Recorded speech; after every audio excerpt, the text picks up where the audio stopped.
I was asked to come here and give a presentation on engineering. What I'm going to present centers a little bit more on manufacturing engineering, because that's what I am, is a manufacturing engineering. But I'll touch off on some of the other disciplines in engineering as well, because there's a whole bunch of them. Okay, I'm with a company called Schneider Electric. I don't know if any of you are familiar or heard of it, but it's down on the southwest side of town. We were recently purchased by, well, not recently, but a few years, we were purchased by a company called Schneider Electric. We used to be Square D. I don't know if you're familiar with Square D or not, but a lot of you have electrical panels in your house.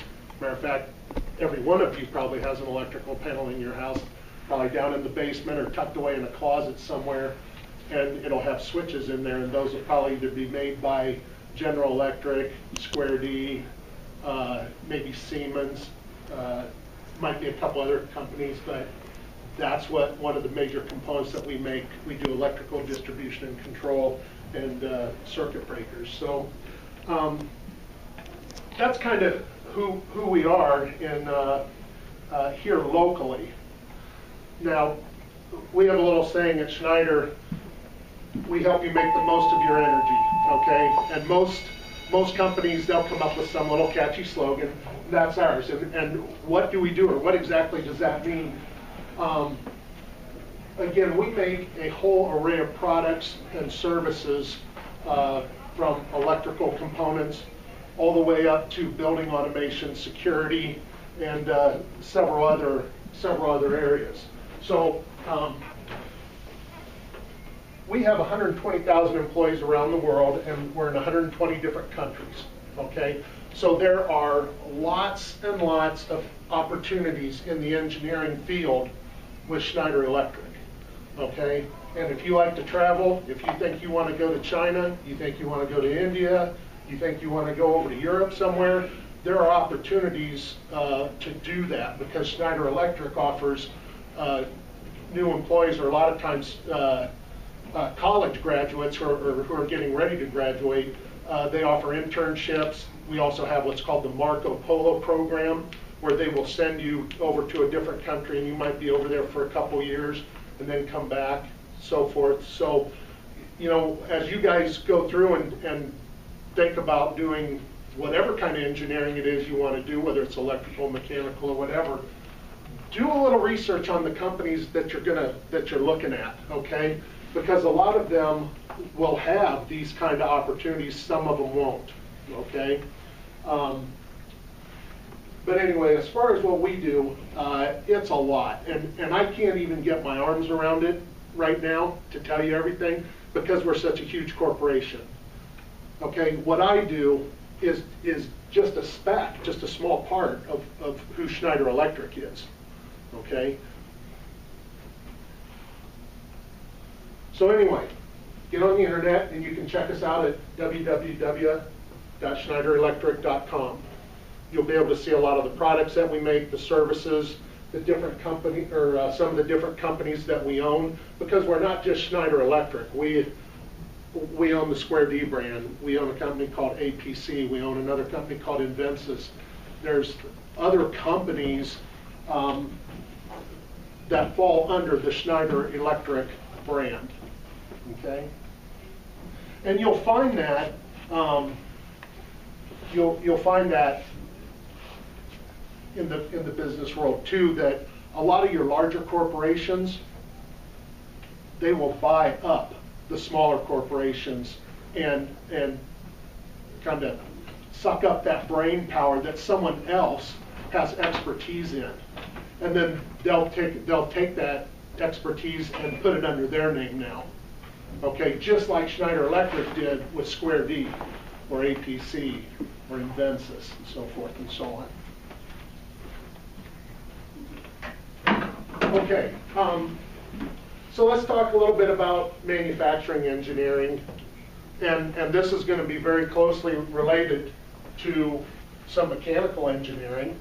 You're also going to be looking at electrical engineering, because if you look at this piece of equipment here, this is very similar, or you know, this is a good example of what I would work on. Okay, I would help develop a product, or I would help develop a process or a piece of equipment to make a product.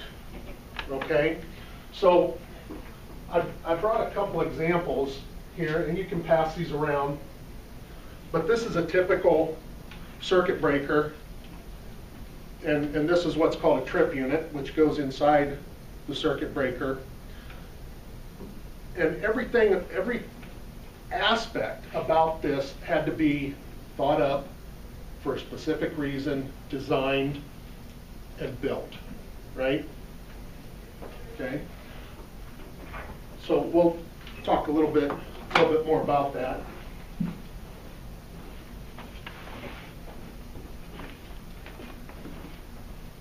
But as a manufacturing engineer, we're the process specialists.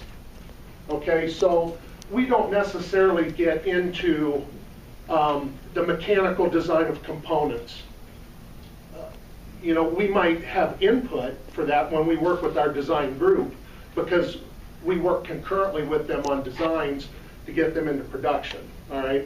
If an engineer came to me and said, you know, here's my widget that we want to build, and I look at it, I might look at that and say, there's no way on God's green earth we can build this because of this reason, or that reason. And so the engineer, whether he likes it or not, would have to go back to his drawing board, back to his computer, and would have to redesign, because you can't make what you can't build, right? Seems logical. So basically what we do, though, as process specialists, and that's what my title is, I'm an assembly specialist, is we specify, design, build, install, qualify an RFM, which is released for manufacturing, the equipment and processes to make a product, whatever that product is, for a customer. Okay?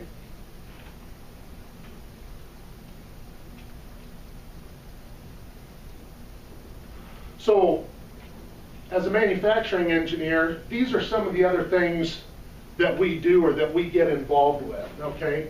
And this is kind of a long list, kind of a boring list, but when, you know, out in the world, we've got to do costing studies. We got to know how much something costs, because if it's going to cost too much to make it, and our customer doesn't want to buy it because it's too expensive, why make it?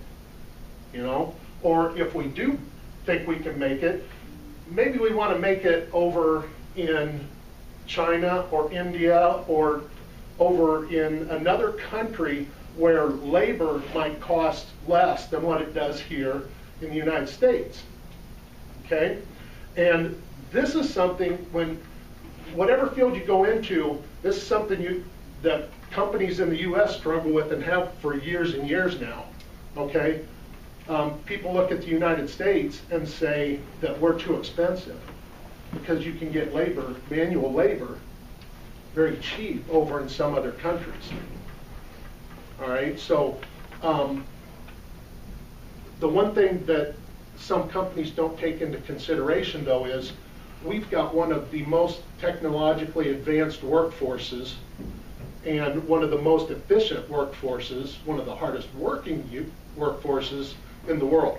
And other countries have said that, you know, a lot of countries come to the United States for engineering expertise. So, you know, if that's what you guys are really interested in, you're going to be the new engineers of the world who people will be coming to design whatever it is. Okay? So, some other things we do related to costing are time studies. In the manufacturing world, we go in and we'll take a stopwatch, and I'm going to figure out how long it's going to take you to assemble a mouse. Okay? Because I got to know how long it's going to take you. If it's going to take you 10 days to build this, I better find another way to build it. Okay? If I can assemble this in 5 minutes or less, now we got something. Okay? We'll go back here, sorry about that. We investigate different manufacturing processes and technologies. We design, concept, and create specifications for processes and production. Production lines, equipment, jigs, tools, fixtures, whatever. So if you like, if you like the hands-on aspect of doing things, if you like working out in your garage, you like building stuff, you like tearing your bike apart or your car or whatever, and figuring out how that kind of stuff works, mechanical engineering or in the engineering field is going to be a very good field for you, if that's really what interests you. Okay. We do packaging. Okay. Every product that we make, we have to put it in some kind of a package. Okay. This packaging might get shipped to another Schneider Electric company to be assembled into a product, or it might go out into the field directly to a customer or a serviceman out in the field. Okay. So, and you'll notice on the packaging, there's a couple little symbols on here, or over on the left side, these little symbols down here on the bottom, those are certification organizations. Has anybody ever heard of UL, Underwriters Laboratories? No? They're a big company. They're here in the United States, and what they do is they test basically every product that might go out to you guys, to me, out to the public, okay? If you look at your toaster at home or your microwave or your refrigerator, it's going to have a label on there that says UL. That means it's been UL approved. And if it's got that sticker on it, then it can be sold in the United States. If it doesn't have that UL sticker, might be selling that illegally or something, okay?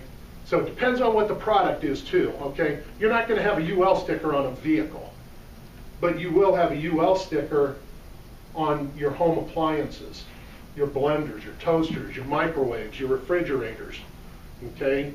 Your washers and dryers, all that kind of stuff.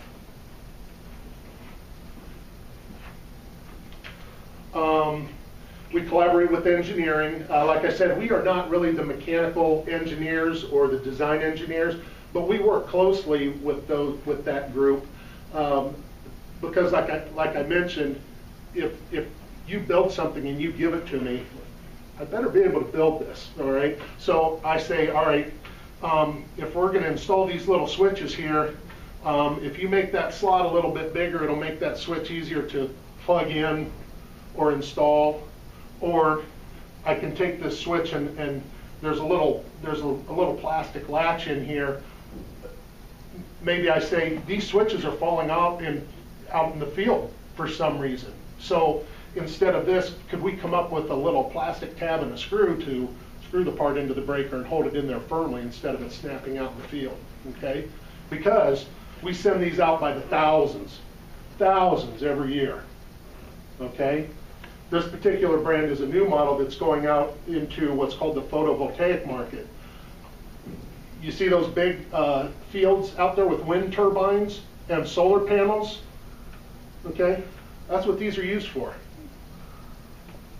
Okay, so anyway, if those are going out there and we're sending them out by the thousands and they're breaking, customers send them back. Guess who pays for them? Schneider Electric. That's right. So we don't want to be sending crap out into the field just to have it returned. Okay, that's a cost. That's a real cost. We also do testing and qualification on equipment and some products. When we do it, it's basically to test the product in production from a manufacturing standpoint. We do what's called a PFMEA. PFMEA is a process, failure mode, and effects analysis. Have you guys ever heard of it, FMEA? You know where it came from? Failure mode effects analysis, it's a diagram they put together where typically your engineers and a whole group of people will, they're involved in a project, will go down and they'll list out the process or the design characteristics, and then they'll look at all the different ways that that product could fail. Okay? and then they assign it numbers to say how critical a failure it is or how critical an issue this is. All right? So then you go through and you rate those and you rank them, and then you use that rating system to fix the high, what are called RPN numbers. Okay? That high RPN number is something that might be a safety failure where someone could get injured or worse yet, killed. You know, or it might be just a quality issue. It might just be a manufacturing issue. Okay? Failure mode and effects analysis has been around for years and years and years. It was developed by NASA. Okay? NASA developed the process, or developed the FEMA system to go through the aerospace industry, to go through and look at the rockets and the spaceships, whatever, to see where the failures might be. Okay? And as some of you know, we've had a couple of failures in our aerospace system with programs. Okay? You guys probably don't remember this, but back in 1986, when I was a freshman in college, I remember walking into my dorm room, turning on the TV, and watching the shuttle blow up. Okay? That's why we use what's called a FEMA, that FMEA. Okay? It's a very important tool. Work instructions. We have to tell a whole group of people, as a manufacturing engineer, I've got to tell all of the production people on the floor how to manufacture a project, or how to manufacture a product. How do you put it together? Okay? How tight do you make the screws? What order do the parts go together? Okay? If I'm going to do any kind of painting or polishing or special processes, I've got to tell how to do that and how much. So, you know, I brought this along because this is just something that I kind of take interest in myself. This is a book I had at home, How to Build Your Own Guitar.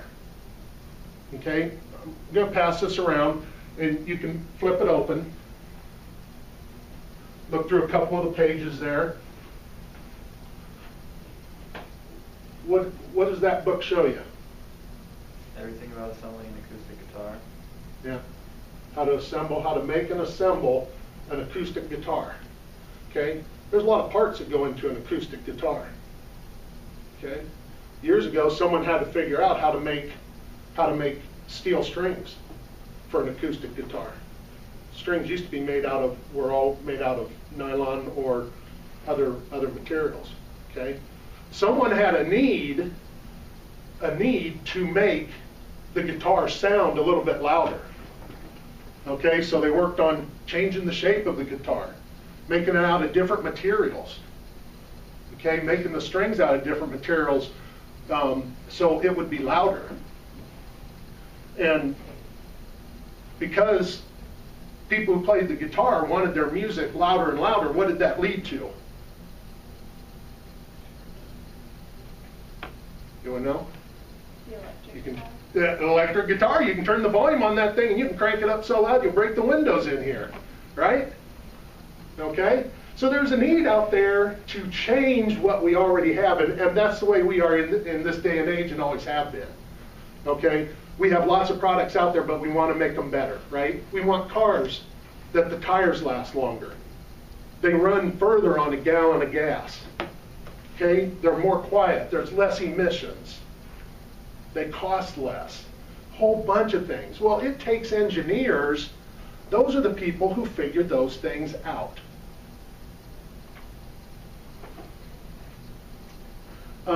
Okay, so we go in and when we look at our manufacturing processes, we do training. So we work closely with people hand in hand with our manufacturing plants and locations. So, you know, sometimes if you get into certainly the manufacturing engineering field, it's good if you have some people skills. I mean, you got to learn how to communicate, okay? When I'm at one of our manufacturing plants, I'm not communicating with one of these. You know, I don't have my iPhone in my hands. I'm out there talking to them. I'm face to face. Hey, what problems are you guys having on these lines or with the product? okay? We do some troubleshooting. We do some correlation and regression, some other analysis, mathematical analysis, statistics, that kind of stuff. Of course, you have to have that. I mean, that's kind of what the engineering field is about. And one of the funnest things, I get to buy stuff, okay? The project I'm working on right now, I think I've spent close to $500,000, okay, on stuff like that piece of equipment that was up there. Except the stuff that I bought was real simple. It was just a manual line. But that automated stuff, my first job when I worked at Schneider, we bought a completely semi-automated line that had conveyors and sensors and lights and bells and whistles and computers. $2.6 million. One production line. And that's a small one. That's a small one, okay? That line makes these. Imagine making a tractor or a car. How about an airplane? Okay? So when you think about the things that we have out in the world right now, it kind of becomes mind-boggling, and there's a big need for engineers out in the field. So to give you a quick rundown on how it works, if I'm going to work through a project, here's the gist of it, okay? We have these people called customers. They're very important people because they have needs, okay? Here's your customer right here, okay? I need. All right? Here's the sales and marketing guy, all right? One of the most hated people in the world. Relax. I work at Schneider Electric. We can do it for you. Whatever you want, we can do it. All right? So, sales and marketing people right here, now all of a sudden he says, I need. Okay, what do you need? Well, I'm going to program management because they're really the ones who are going to coordinate everything that we do. All right, so as an engineer, you don't get to pick and choose necessarily what you work on. You're going to be part of a team, okay? And project management, they're going to be the ones who kind of direct. They determine maybe how much a project's going to cost, which one's going to return the most money, okay? Because corporations, they don't want to waste their money. They only have so much. It's usually a pretty big pool. I mean, if you think of how much money Schneider Electric has, ooh, I'd like to put that in my wallet. But they're very frugal with their money, okay? They only work on the best projects, the projects that will return the most money. So you get what's called ROI. Anyone know what ROI is? Return on investment, exactly. Okay? So, the marketing folks, sales and marketing, they get with program management. Here's your program management group, okay? You've got a 33% chance of getting one of these personality types. All right? You got the crazy woman up here who's going berserk all the time. You got Captain America here. And then you got Mr. Calm, Cool, and Collected down here. All right? So there's different personalities of people that you are going to be working with. And that doesn't matter whether you go into engineering, whether you become a counselor or a teacher. Doesn't matter what you do. You're going to be working with other people, and it's just like going to school. Some of the people you like, some of them you hate their guts and you can't stand them, right? Even if you have to work or have someone you can't stand, you're going to have to work with that person possibly. Might be a coworker, might be a boss, might be someone, you might be the boss. Okay? And you might have someone working below you. You got to try to motivate someone, okay? So from that aspect, working in a team environment, again, you have to develop those people skills.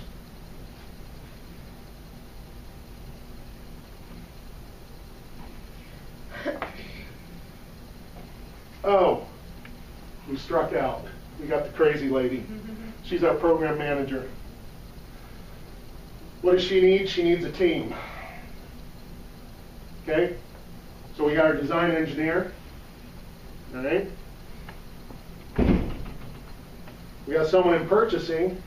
because they're going to do all the buying for us. What we design or what we need to buy, whether it's components or if it's a new piece of equipment, I'm going to go through someone in purchasing to buy that.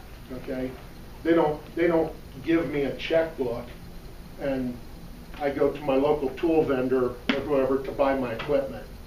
All right, I work directly with those vendors, but I do all my buying through purchasing.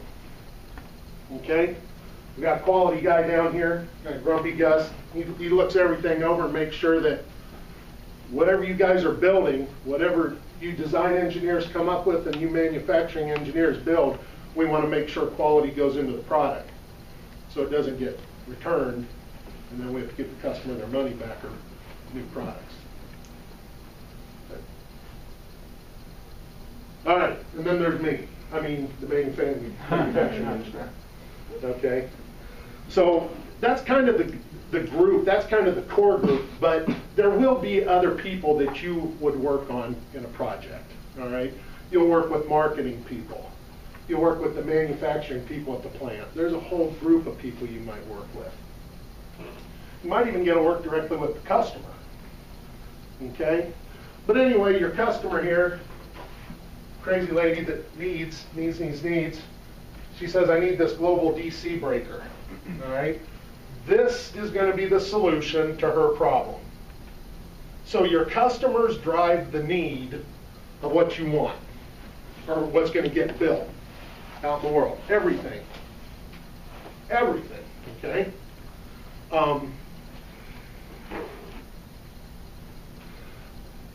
Just to give you a quick example of the project, and I've taken some of the stuff out of here, but this is the global DC breaker. Again, I told you this is what's going out into the field. It's going to go into the solar arrays, the big solar fields, or might get used out in the wind turbines. Doesn't have a cover on it, but we would put a fancy little cover on there with some labels that tells what this product is and send it out to the customer.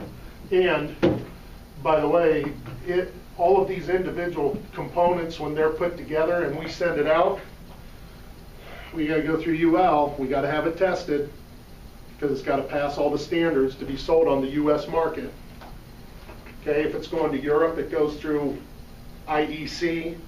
If it goes to Canada, it goes through CSA. So almost every country around the world, they're going to have their own organization and their own standards that products are going to have to go through. So just because a product is made here in America doesn't mean we can just send it anywhere and it'll get used. Got to pass certain standards, especially if it's an electrical good or something where someone's going to plug it into the wall and could get hurt or it could catch fire. Okay. How many people know what a circuit breaker does? What does a circuit breaker do? After a certain amount of energy is flowing through it, if it exceeds a certain amount, it'll shut it off so it doesn't damage whatever's beyond it. Right. Exactly right. Okay. In your home, you've got the circuit breakers down in, like I said, tucked away down in your basement in the circuit breaker or panel, or tucked away in the closet.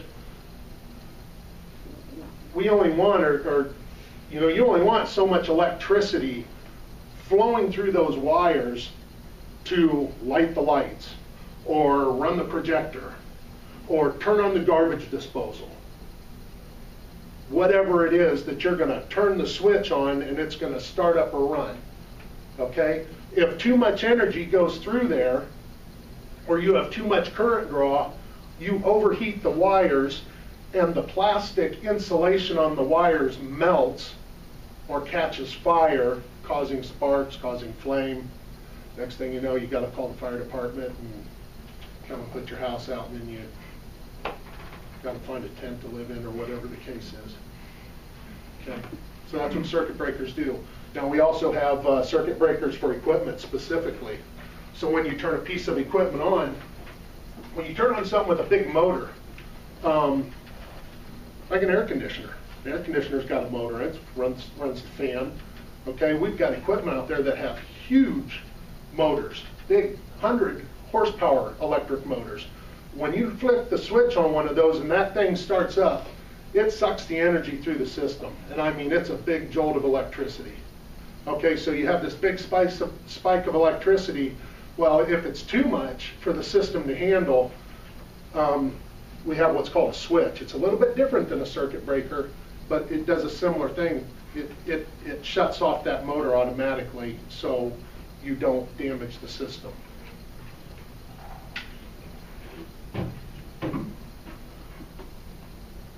All right, so we've got this project now. We're going to have to do some scheduling. You got to schedule your time. You got to schedule your resources.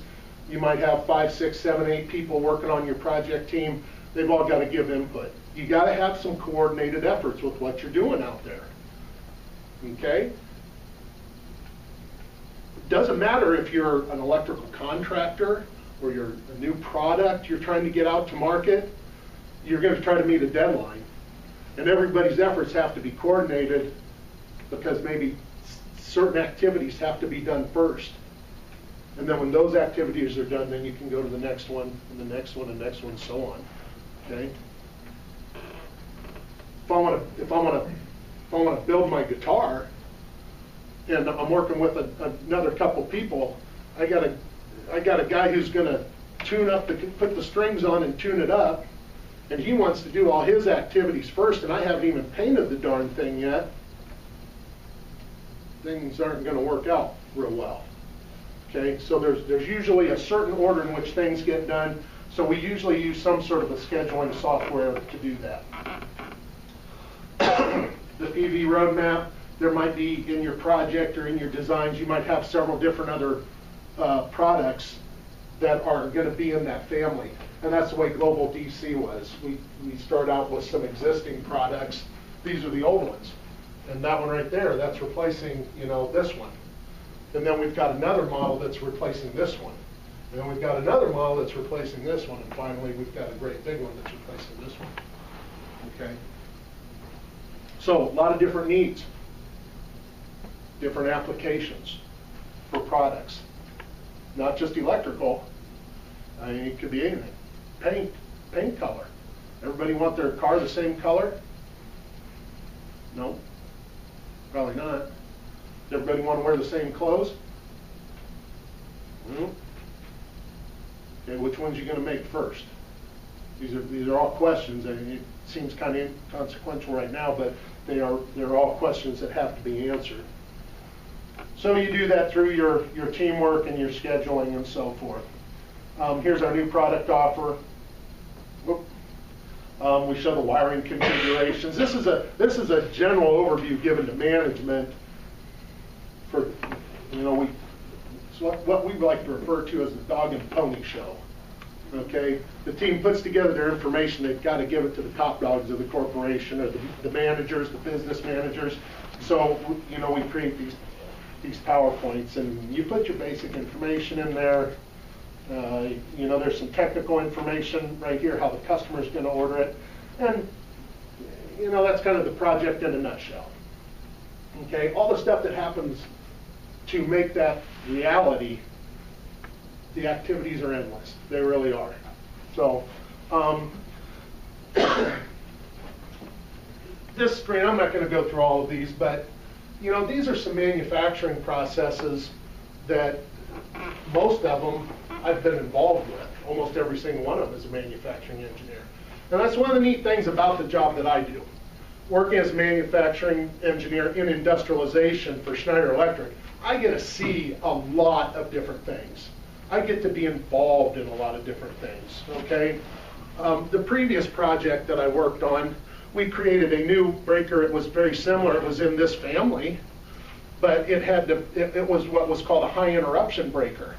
And these little white things on the inside, they're called ampules. They're part of the electrical system.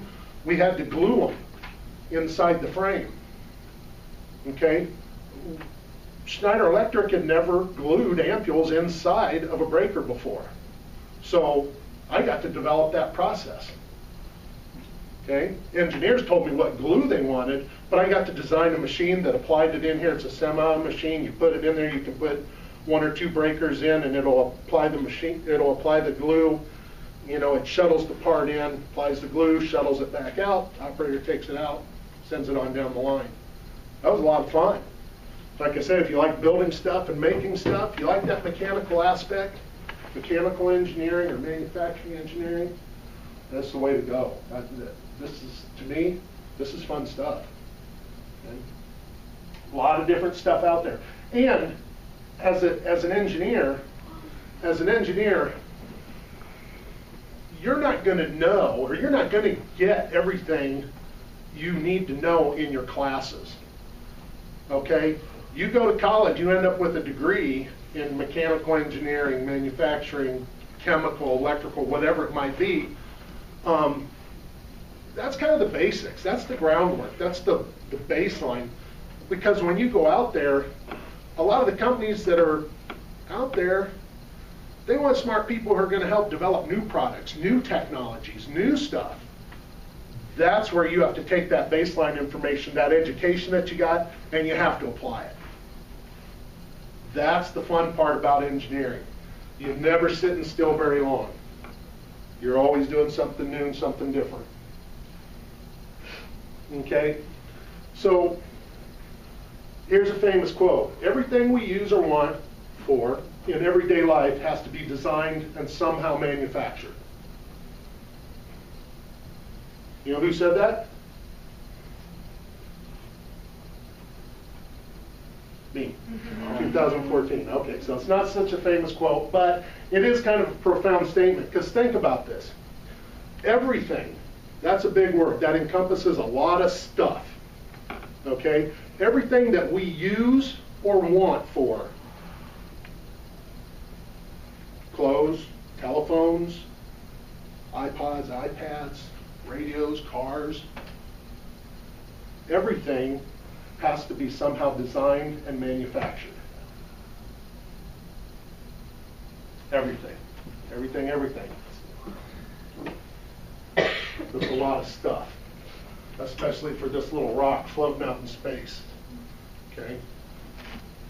We don't look at it from this perspective, but there are a lot of products, there's a lot of things that you can get in other places around the globe you can't get here in the United States. Everybody thinks, hey, we got everything here. We don't. There's certain things we don't have here. There's certain foods that we don't have here. Okay, we have to import. Okay, you know, think about the food and groceries, that's a manufacturing process. Everything that you do is a process. You have to go through certain steps to get bananas from South America to the grocery store here in America. Right? Okay, here's another famous quote. Everything that can be invented has been invented. How many of you believe that? Yeah?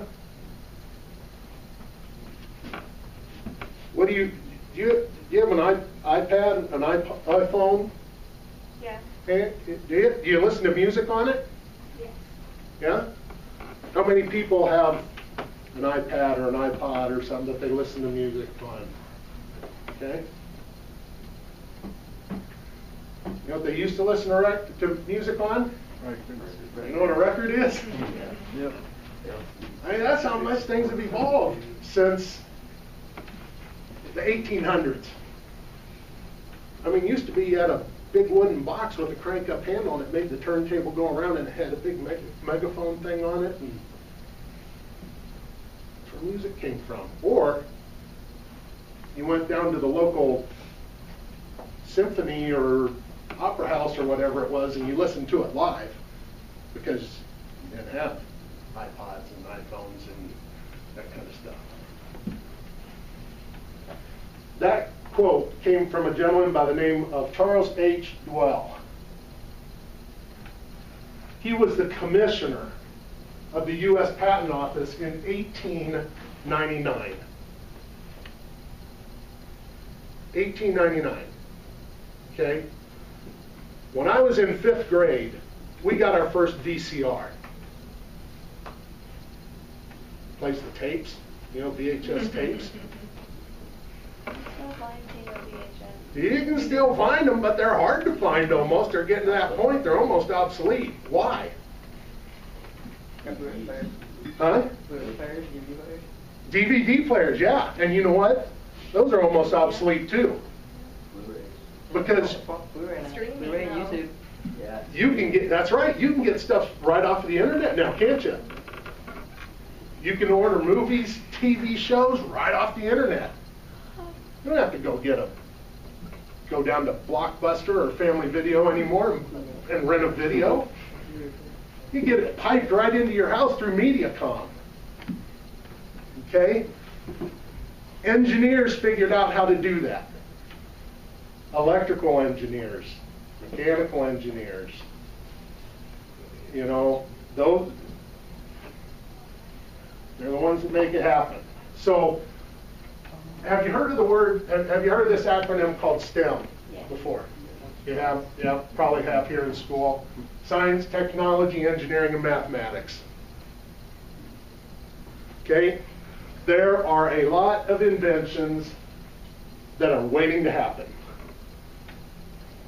And you guys are going to be the ones to do it. Okay? STEM is the engine for tomorrow's inventions. Okay? There's always going to be another invention. Might be small, might be big. We don't know. Okay? Back a long, long time ago, before I even played football, they used to wear leather helmets. You've seen those pictures of guys in leather helmets? Okay? Now they got this thing. This thing's pretty technologically advanced, but this looks like the generation that I wore. Okay? The other ones are a little bit newer. This one's, yeah, this looks exactly like what I wore back in high school. But someone had to figure out what to make this out of. Okay? So when you're running through the line, the 250-pound linebacker that's going to crush you and puts his head into your head, they want to make sure that that doesn't break and crack open. Okay? Someone had to do a lot of work. A lot of chemical engineering went into developing this plastic. Okay? Not only is it tough and durable, it looks cool. What do you see in there? There's red in there. It sparkles. And it sparkles because some designer or industrial designer said, you know what, when we send these things out on the field and they're going to turn the lights on Friday night, we want it to kind of look cool. We don't want it just to be plain black. Although plain black's cool. You've seen some of those flat black helmets they have on some of those teams these days? Those are cool, I think. But anyway, so there's some other things that went into the thought process in developing this helmet. Okay? Not just physically, okay, but cost-wise, aesthetically, what it looks like. Okay? We had to come up with some stickers, and on the back of this sticker is some adhesive, and we had to make sure that adhesive wouldn't come off in the rain this time of month, or in the 90-degree heat down on Higgins Stadium when it's 100 degrees down on the field. You know, we don't want that stuff coming off. We want it to be durable so when it gets hit over and over and over, okay, we don't have to peel these off and give you a new sticker every week. That's tough stuff. Feel that. I mean, feel that label on there. That's pretty thick. That's a tough plastic. Okay? If you like chemical engineering and you think you want to get into that kind of stuff, yeah, that'd be kind of where it's at, figuring out how to make stuff like that. This face mask underneath here, you know what that's made of? Aluminum? Could be. It's pretty expensive and not quite as strong as steel. Okay? If you look at some pro players, sometimes these get bent. Okay? That's how hard some of those guys are playing out there. But someone had to figure out, okay, how much force does it take before this thing really fails and breaks apart. Okay? You won't mess with this if you don't have to. Okay? If I'm going to put this on, I want something that's going to protect me. Okay? I don't want this hurt.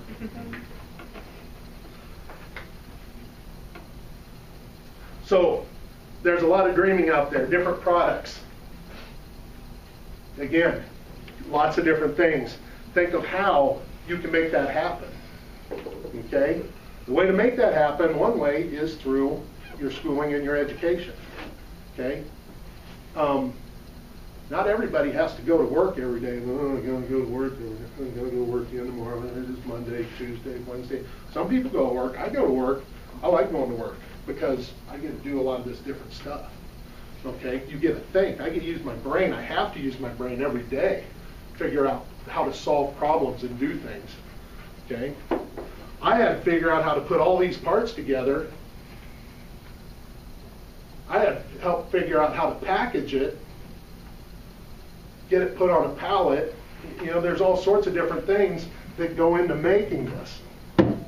So it doesn't matter what that product is. Again, if you look at one of these, you know, this fancy car up here, there's a lot of neat stuff about that. A lot of composites, paints, new materials, new designs. So do take action. All right, don't wait around. Get involved. You know, study hard. Get your homework done. Go to college. And when you look at the field of technology, I'll talk about this for a second, or here in a minute, but take action, act now, don't wait, and succeed. Okay? Get out there and do it. Some of you, and there's a lot of people out there that will not want to go to college or cannot afford to go to college. Okay? There are other ways to learn. Okay? There are job apprenticeship programs. There are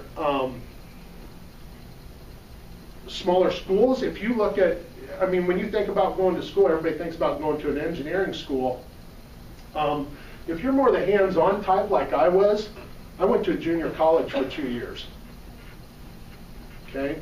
I started off at the University of Iowa, which is just a monster, and it swallows a lot of people up, and it kind of swallowed me up. My grades were in the tank. Actually, my freshman year at Iowa, I was playing football, and I hurt my knee in spring ball. My grades were in the tank. I had to make a decision, say, if I want to get an education, I'm probably going to have to give up the football. So that's what I did. Okay? Played 1 year, hung up the cleats, went back. My grade point average went from a 2.0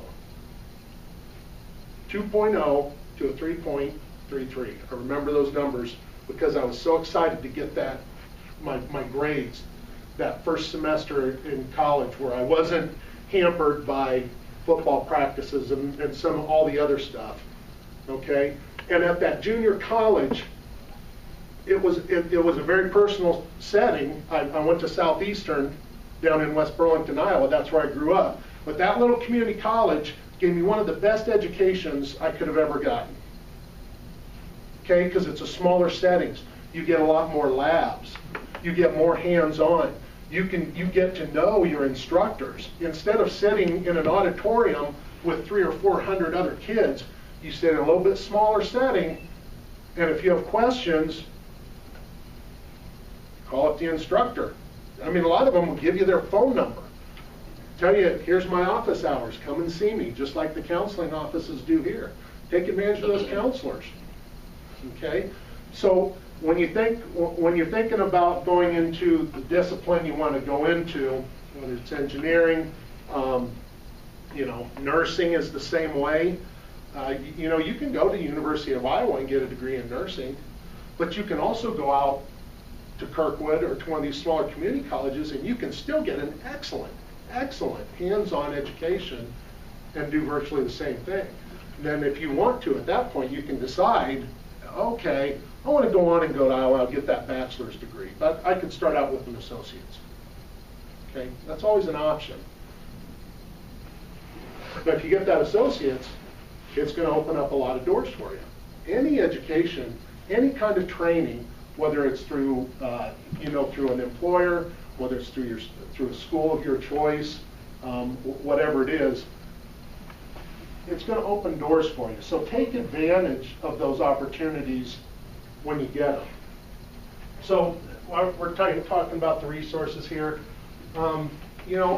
This is your first resources right here at Linn-Mar. Okay? There's probably lots of information that your counselors can give you on engineering or whatever field you want to go to. Okay?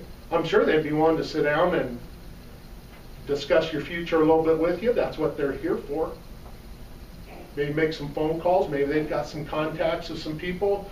I've always offered, and I actually volunteered to come in here and do this through Mr. Gustafson.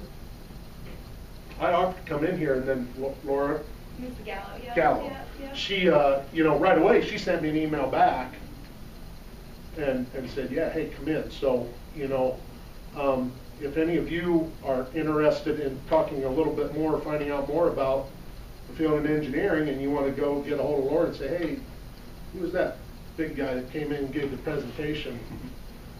I'll sit down and talk with you for a while. I love my job. I like it. I like talking about it. Most of us are defined by our job. Meet someone else. Hey, Joe, what's the first thing you ask them? What do you do? Well, we usually tell people, I'm a manufacturing engineer, or I'm a nurse, I'm a doctor, I'm a mechanic. That's how we define ourselves. It's through our jobs a lot of times. Right? So, great resource right here. Hit these guys up. It's a good place to start. Of course, all your local schools. You got the University of Iowa, Iowa State, University of Northern Iowa. As far as I'm concerned, those three in-state schools, they're top of the list. UNI. My daughter goes to UNI. She's a sophomore there. They were recently voted the best, second best regional university in the Midwest region. Okay, that's a pretty nice honor, nice feather to get in your cap. All of these three right here are going to be great. I went on the internet and I did a search. I said, all right, what are the top engineering schools? Now you're probably going to find a bunch of different polls out there that went around and tried to do this, but here's the three that came up in my search. MIT, pretty prestigious school, Massachusetts Institute of Technology, Stanford University out in California, and then the University of California at Berkeley. The price range between these three was quite different. One of them was like, I don't know, I think it was in the, 14 or 15,000 a year, or what kind of the whatever the going rate is, and MIT I think was like 40,000 or 45, 50,000 a year, or something like that. Community colleges, Kirkwood Community College.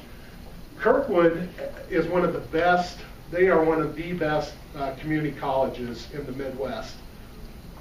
I heard of Kirkwood Community College a long time ago. Of course, I went to Southeastern Community College. Okay, Kirkwood, Southeastern, Indian Hills, a lot of these smaller schools here in the state, they offer excellent hands-on two-year programs, especially if you want to get your feet wet. You want to find out what maybe engineering or electronics, they've got different programs where you can become an electronics technician. You can get your associates of applied science. Okay, so great resources. There's a couple websites on here. There's organizations out there for every discipline of engineering, every discipline. I guarantee you that if you go out and you search for whatever it is, you're going to find it on the internet. Someone said, you can't Google everything. Yeah, you can Google everything. It's been my experience. Local employers. A lot of times your local employers will offer people like me to come in and give presentations. If you want to find out more about mechanical engineering or design engineering or whatever, if you called HR, human resources at some of these companies, they might say, oh, yeah, on such and such a day, we're giving a tour of our factory. And you could go in and you could take a tour and learn something. You know, if you go down to Kinsey Manufacturing, does anyone know where Kinsey? Yeah? I grew up in Medora. You're okay. That is a company that has just grown exponentially over the years. That's a guy who started out building farm equipment for himself in his garage, and it grew and grew and grew into this. Now it's a top farming implement. I mean, these guys develop more. They have higher technologically advanced equipment than John Deere and some of the stuff they build. They're a smaller company, they're a smaller corporation, but you know, they concentrate on specific equipment, planters and grain bins. Well, planters and grain bins, most people, oh, boring's that. You live in Iowa, planters and grain bins are a big deal. Right? So anyway, electro-hydraulic automation, they're another one. They're here on the north side of Cedar Rapids, up on Blair's Ferry. They put out a publication, I think, or their associate. They used to be, it was a fluid power, but it was a pretty good publication. I'm not sure if they still do it or not, but they're a supplier. They make equipment. They'll design and build stuff for whatever your application is. So yeah. So those are just some names, some things that I put out there. So anyway, that's kind of the gist of it. Does anybody have any questions? Can you just talk briefly kind of what these guys should be doing now in high school? What are some good courses for them to take to help prepare them for the field of engineering? Yeah, you know, anything math and science obviously is going to be what you want to take. You know, some people, believe it or not, I mentioned it. These, you know, I was here before I started giving the presentation. We got on the subject of chemistry. I was horrible at chemistry, and I can go back and that makes my stomach retch. I didn't do well in chemistry at all. I think I pulled like a C+ maybe, or a B- in college. I was lucky to get through it. Sometimes I spent a lot of hours doing it. You know, pick classes that you like, okay? Pick a field that you like. Like I said, if you like the mechanical aspect of things, if you like tearing things apart, get your hands on, if that's what you like to do, or if you just like being creative. I mean, that's a big part of engineering. No matter what it is being creative. So if there's classes out there, you know, believe it or not, art classes can be very important to a design engineer. You don't think about it, but you know, when you're designing, you know, like that fancy car up there, and you got all those, you know, sexy curves on a car and that kind of stuff. Some people that comes naturally, some don't. You know, someone had to design the cover of this book. There's graphics design and layout people. That's all still part of, you know, the engineering field and manufacturing. Okay? Someone had to figure out how to put this binding together and hold it together. You don't want that thing falling apart the first or second time you open it up. You might want to go back and read through it multiple times. Okay? All these decals over here for the different schools. You know, art classes, the math, the sciences, chemistry, shop classes, at least what I call shop. What do you guys call it now? Design engineering, but what is it? Design? Yeah, we have them, yep. But then we have the Project Lead the Way classes too. So okay. Kind of traditional shop and then Project Lead the Way. All right. So when I went to high school, I took drafting. I took shop class, which that's what they called it. But we called it was shop class, where we learned how to do, you know, we did everything from woodworking, welding. We did some aluminum castings. It's a little bit of everything. You guys probably do maybe have a similar thing here, or similar classes where you get kind of a broad base. You know, the first part of the semester you're going to do this project, you're going to draw something. The second part you're going to make what you draw or whatever. Okay. So yeah, those hands-on classes, those are the ones that I liked. You put me in put me in an auditorium or a classroom. That wasn't, put me in the lab. That's where I wanted to be. So if you get classes with labs, again, getting that hands-on doing things, take those. Do you guys have any other questions for someone that works in the field? Nope. All right, well, we'll write Yeah. classes, but thank you very Thank you much. so much. Okay.